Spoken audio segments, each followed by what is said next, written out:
ಇನ್ನು ರವಿಚಂದ್ರನ್ ಅವರ ಜೊತೆ ಅಭಿನಯಿಸಿ ಸಾಕಷ್ಟು ಹೆಸರು ಮಾಡಿದಂಥ ಅತಿ ದೊಡ್ಡ ಕಲಾವಿದರು ಅಂತಲೂ ಕೂಡ ಹೇಳ್ಬೋದು. ಇನ್ನು ಅತಿ ದೊಡ್ಡ ಮಟ್ಟಿಗೆ ಹೆಸರು ಮಾಡಿದಂಥ ರವಿಚಂದ್ರನ್ ಅವರ ಅಭಿನಯದ ಅದ್ಭುತವಾದಂಥ ಸಿನಿಮಾ ಅಂತಲೂ ಕೂಡ ಇದನ್ನು ಹೇಳ್ಬೋದು. ಇನ್ನು ರವಿಚಂದ್ರನ್ ಜೊತೆ ಹೆಚ್ಚಾಗಿ ಕಾಣಿಸಿಕೊಂಡು ಹಾಗೂ ಅಂಬರೀಷ್ ಅವ್ರ ಜೊತೆ ಆಗಿರ್ಬೋದು, ಬೇರೆ ಬೇರೆ ನಟರೊಂದಿಗೆ ವಿಷ್ಣುವರ್ಧನ್, ದ್ವಾರಕೀಶ್ ಅಂತ ಹಾಗೂ ರಮೇಶ್ ಅವರ ಜೊತೆ ಅಭಿನಯಿಸಿದಂಥ ಖ್ಯಾತ ಕಲಾವಿದೆ ನಾಯಕಿ ಇದೀಗ ನಿಧನರಾಗಿದ್ದಾರೆ.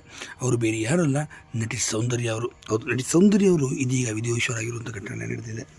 ಹೌದು, ಫ್ಲೈಟ್ ಆಕ್ಸಿಡೆಂಟಲ್ಲಿ BJPಯ ಒಂದು ಕಾರ್ಯಕ್ರಮಕ್ಕೆ ಹೋಗ್ತಾಯಿದ್ರು. ಕಾರ್ಯಕ್ರಮಕ್ಕೆ ಹೋಗೋದ ಸಂದರ್ಭದಲ್ಲಿ ಫ್ಲೈಟ್ ಆಕ್ಸಿಡೆಂಟ್ ಆಗಿ ಕೊನೆಯುಸಿರೆಳೆದಿದ್ದಾರೆ. ಇಂದಿಗೆ ಈ ಘಟನೆ ನಡೆದು ಬರೋಬ್ಬರಿ 30 ವರ್ಷಗಳೇ ಕಳೆದಿದೆ ಅಂತಲೇ ಹೇಳ್ಬೋದು. ಹೌದು, ಇಂದಿಗೆ ಘಟನೆ ನಡೆದು 30 ವರ್ಷಗಳೇ ಕಳೀತಾ ಇದೆ.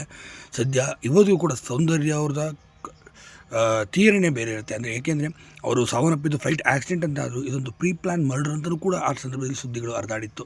ಆಗ ಕೆಲವೊಂದು ರಾಜಕೀಯ ನಾಯಕರ ಆಂಧ್ರದಲ್ಲಿ ಅವರ ಹೆಸರುಗಳು ಕೂಡ ತಳಕಾಕಿಕೊಂಡಿದ್ದು ಘಟನೆಗಳು ನಡೆದಿತ್ತು. ಏನೇ ಇರಲಿ, ಸೌಂದರ್ಯ ಆತ್ಮಕ್ಕೆ ಶಾಂತಿ